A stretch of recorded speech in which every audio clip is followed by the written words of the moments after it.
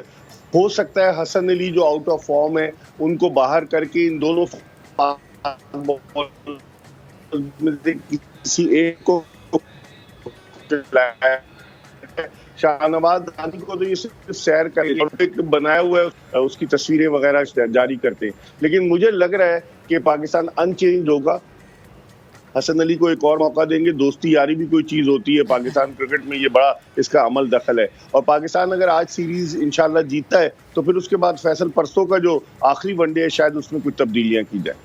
صحیح ہے. اچھا مرزا بھائی, آپ نے کہا دوستی یاری کوئی چیز ہوتی ہے, لیکن جو مزیدار میچ ہم نے پہلا کھیلا ہے, ڈو یو ریئلی تھنک کہ ابھی دوستی یاری کو مد نظر رکھا جائے گا؟ اور اگر حسن علی کی جیسے آپ بات کریں وہ باہر چلے بھی جاتے ہیں تو ان کے متبادل آپ کس کو دیکھ رہے ہیں؟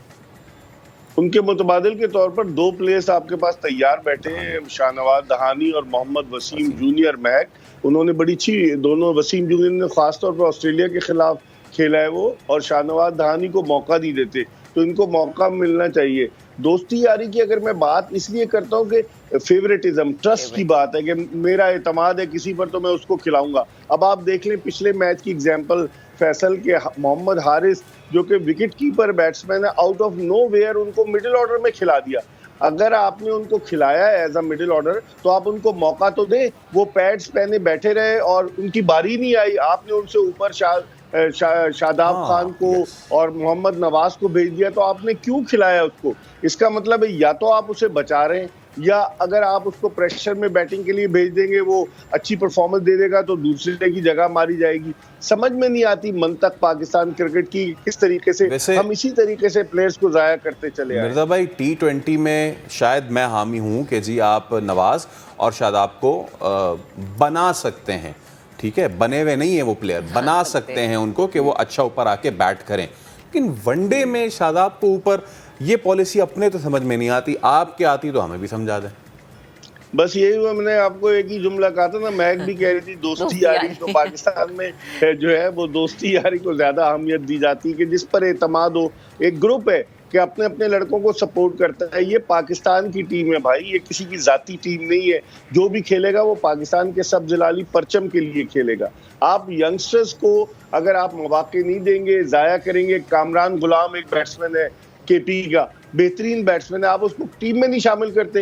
افتخار احمد کو آپ لے کر گھوم رہے ہیں, اگر وہ مڈل آرڈر کے اتنے ایکسٹراڈنری ہیں تو انہوں نے 2015 سے لے کر اب تک فیصل صرف 10 ون ڈے انٹرنیشنل میچز کھیلے, 124 رنز ہیں ان کے. آپ ان کو ساتھ کیوں کیری کر رہے ہیں؟ پھر آپ کسی اور کو موقع دیں. تو یہاں پسند ناپسند کا بڑا عمل دخل ہوتا ہے پاکستان کرکٹ میں. اچھا مرزا بھائی, بابر کی ہم نے کافی تعریف کی ہے ماشاءاللہ, آج بھی ہم امید کرتے ہیں کہ ایک اور سینکڑا لگائیں وہ. اچھا بیچ میں ہمیں لیٹ مڈل آرڈر میں ہٹنگ خوشدل شاہ جو ہے ان کی صورت میں اچھا مل رہا ہے, تو تھوڑا سا میں چاہوں گا آپ خوشدل کے حوالے سے بھی بات کریں, پھر میں آپ سے اگلا سوال کرتا ہوں. دیکھیں خوشدل شاہ ٹیلنٹڈ کرکٹر ہے, لیکن بدقسمتی ہے نا ہمارے یہاں, پھر وہی گھوم پھر کے بات آ جاتی ہے, جس پر آپ کو ٹرسٹ ہو آپ اس کو موقع دیتے ہیں. 2020 سے لے کر 2022 آ گیا, اس ون ڈے سے قبل خوشدل شاہ کو صرف انہوں نے 4 ون ڈے کھلائے تھے, یہ 5واں ون ڈے تھا. جس طرح سے وہ مڈل آرڈر میں ہٹنگ کرتا ہے اس کا اور افتخار کا موازنہ نہیں ہے. ایک تو وہ لیفٹ ہینڈڈ بیٹسمین ہے, دوسرے وہ فیئر لیس بیٹسمین ہے, کھل کر کھیلتا ہے. تو خوشدل شاہ کو انہیں کنٹینیولی مواقع فراہم کرنے چاہیے تاکہ مستقبل میں پاکستان کے لیے, ابھی ینگ ہے, ایک پلیئر اچھا مل سکے. آپ کو پتہ ہے فیصل کہ خوشدل شاہ کے پاکستان کے ڈومیسٹک سرکٹ میں سب سے زیادہ چھکے لگانے کا ریکارڈ ہے.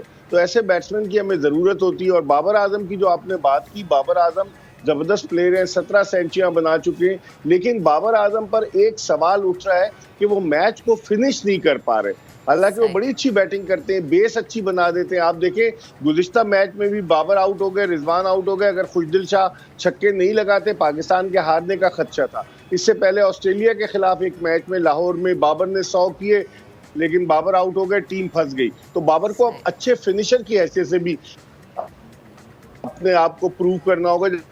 جیسے ویرانی ہے, ان کا اگر آپ اسٹیٹس اٹھا کر دیکھیں تو ہمیشہ چیس کرنے میں انہوں نے بھارتی ٹیم کو فتح سے ہمکنار کرایا ہے. صحیح. اچھا مرزا بھائی, اگر ہم ویسٹ انڈیز کی بات کریں تو ویسٹ انڈیز کی طرف سے کیا لگ رہا ہے آپ کو؟ یقیناً پہلی ہار کے بعد تیاری تو ان کی تگڑی ہوگی. کون سا کھلاڑی آج ہمیں زیادہ بہتر فارم میں نظر آ سکتا ہے, یہ زیادہ بہتر پرفارم کر سکتا ہے؟ دیکھیں میں ویسٹ انڈیز کی اگر کا ہم کمپیریزن موازنہ کریں، اس کو ہم اینالائز، تگڑی ہے لیکن اس کی بولنگ میں اتنی وہ کاٹ نظر نہیں آ رہی جو ایک زمانے میں آندھی ویسٹ انڈیز کی ہوتی تھی. فاسٹ بولر بیٹسمینوں کے لیے مشکلات پیدا کرتے تھے. بیٹنگ میں ان کے شے ہوپ ہیں جن کا تقریباً 52 کا ایوریج ہے. اس کے علاوہ کپتان نکولس پورن، اگرچہ وہ 37 رنز بنا کر پچھلے میچ میں آؤٹ ہوئے لیکن ان میں بھی بڑا ٹیلنٹ ہے. تو نکولس پورن ہوئے، شے ہوپ ہوئے اور بروکس ہوئے، یہی ایسے بیٹسمین ہیں کہ جو رنز کر سکتے ہیں. لیکن بولنگ میں اب ان کو یقیناً کیا وہ کوئی چینج کرنا چاہیں گے. ازاری جوزف تو ان کے فاسٹ بالر بڑے اچھے ہیں، 2 وکٹیں بھی انہوں نے لی، لیکن اس کے علاوہ اور عقیل حسین ان کا ایک لیفٹ آرم اسپنر ہے، اس نے بھی بڑی اچھی بولنگ کی. لیکن اس کے علاوہ بولنگ میں ویسٹ انڈیز کی ٹیم نسبتاً کمزور نظر آتی ہے.